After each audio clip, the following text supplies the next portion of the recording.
Video में आपका हार्दिक स्वागत है। इस वीडियो में हम बात करने वाले हैं क्लास 10th के मैथमेटिक्स के टॉपिक के बारे में। टॉपिक काफ़ी इंपॉर्टेंट है, रियल नंबर नाम के चैप्टर का है।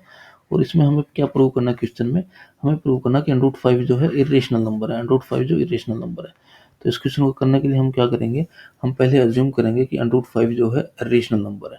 अब रेशनल नंबर क्या होता है? रेशनल नंबर वो नंबर होता है जिसको हम a/b की फॉर्म में लिख सकते हैं या फिर p/q की फॉर्म में लिख सकते हैं, और नीचे वाला नंबर जो है वो जीरो के बराबर नहीं होता। ठीक है, क्योंकि अगर किसी भी नंबर के नीचे जीरो आ जाती है तो वो नंबर जो है इनफाइनाइट हो जाता है, नॉट डिफाइन हो जाता है। तो हमने वही अज्यूम करा, let us assume √5 is rational number. तो √5 रेशनल होगा तो √5 को मैं लिख सकता हूँ a/b, b जो है जीरो के बराबर नहीं है। अब हम अज्यूम करते हैं कि a/b जो है, a/b के बीच में कोई कॉमन फैक्टर है अदर देन 1 के अलावा कोई कॉमन फैक्टर है। हमने दोनों को उस कॉमन फैक्टर से डिवाइड करा और रीराइट करके लिखा है a और b को। और हम अब क्या अज्यूम कर सकते हैं कि a और b के बीच में कोई भी कॉमन फैक्टर नहीं रहा, a और b जो है को प्राइम नंबर हो गए हैं। ठीक है, अब देखिए इस चीज को मैं यहाँ जो b है, b डिवाइड में है, ऊपर जाएगा तो √5 के साथ मल्टीप्लाई में होगा। मैं लिख लिया √5b = a। ठीक है, अब वो दोनों साइड का स्क्वायर करते हैं, √5b² = a²।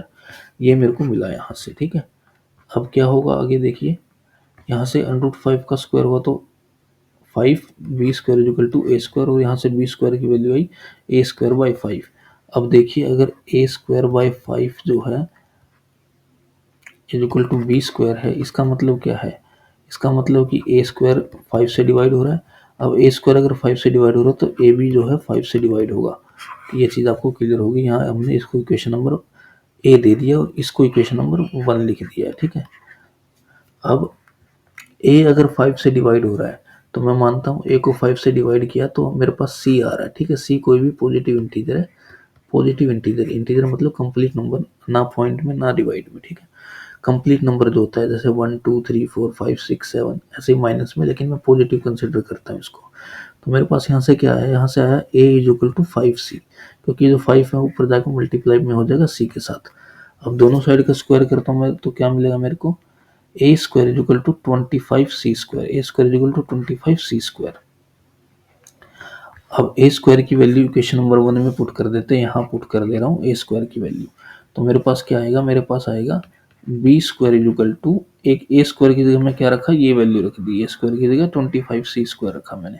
तो 25c² अपॉन 5 ने कट किया 25 को 5 पे, यहाँ से मेरे पास आया b² = 5c², b² = 5c²। तो मैंने ये लिख दिया। ठीक है, b² = 5c²। अब और आगे इसको थोड़ा सोल्व करते तो 5 जो था नीचे लिया है b² के, तो b² = c²। अब यहाँ से क्लियर है कि b² जो है वो 5 से डिवाइड हो रहा है, क्योंकि c को मैंने पॉजिटिव इंटीजर माना था। ठीक है, तो 5 से डिवाइड हो रहा है, तो क्लियर है कि अगर b² 5 से डिवाइड हो तो b भी 5 से डिवाइड होगा, क्योंकि थ्योरम बोलती है कि अगर किसी नंबर का स्क्वायर एक नंबर है वो मान लीजिए 5 से डिवाइड हो रहा है तो उस नंबर का अंडर भी 5 से डिवाइड होगा। ये थ्योरम है। ठीक है, तो यहाँ से मेरे को पता लग गया कि b भी जो है 5 से डिवाइड हो रहा है। अब देखिए यहाँ मेरा आया है कि एक कैपिटल A इक्वेशन जो है कि a 5 से डिवाइड हो रहा है। यहाँ मेरा आ गया कि जो b है वो 5 से डिवाइड हो रहा है, लेकिन ऊपर हमने क्या माना था कि a और b के बीच में कोई भी कॉमन फैक्टर अब नहीं बचा, क्योंकि a और b को प्राइम नंबर है। तो इससे ये चीज़ क्लियर हो गई, from equation capital A and capital B it is clear that a and b, small a and small b both are divisible by 5, but we already considered a and b as co-prime number. लेकिन हमने a और b को तो co-prime number माना था, इसलिए हमारी assumption ही wrong थी कि जो √5 है वो इरेशनल नंबर है। ठीक है, इरेशनल 5 जो है √5 जो है वो रेशनल नंबर है, ये हमने माना था इसको स्टार्टिंग में, क्वेश्चन की स्टार्टिंग में कि √5 को रेशनल नंबर हमने माना था। ये रेशनल नंबर है ही नहीं, इसलिए ये दो चीज़ें कॉन्ट्राडिक्टरी हो रही है। तो इससे साबित हो गया कि जो नंबर है रेशनल नंबर ना होके इरेशनल नंबर है। ठीक है, तो इस तरीके से इस क्वेश्चन को करना, थोड़ा थ्योरेटिकल क्वेश्चन है तो आप इसको थोड़ा देख लीजिएगा, स्टेप्स आप याद कर लीजिएगा, बस वैल्यू चेंज करनी है। कभी आपको √2 पूछ लेगा, कभी √7 पूछ लेगा, कभी √3 पूछ लेगा। तो होना इसी तरीके से, ये पूरा स्टेप है। पहले हम उसको रेशनल मानेंगे, a/b के बराबर मानेंगे।